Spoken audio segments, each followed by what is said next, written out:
สบายดีเอฟซีเลยก็ไม่ต้องไปบนสุขุมสุขคนจะเดินมื้อนี้พอข้ามากินปลารสได้ปองมาใหม่ๆกันเลยทีเดียวปลารสได้ปลารสมาใหม่ๆกันเลยทีเดียวมาจัดเลยแล้วก็มีหมักลิมไหม้ของแก้มผักลวกผักบ้งหมักพริกหมักลิมไหม้นมไหม้หมักตอหมักแตงโอ้โหเพียบเลยมาเลยแก้วแปลก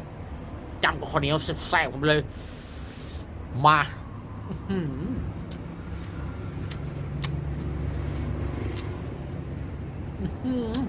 มึงไข่พ่อ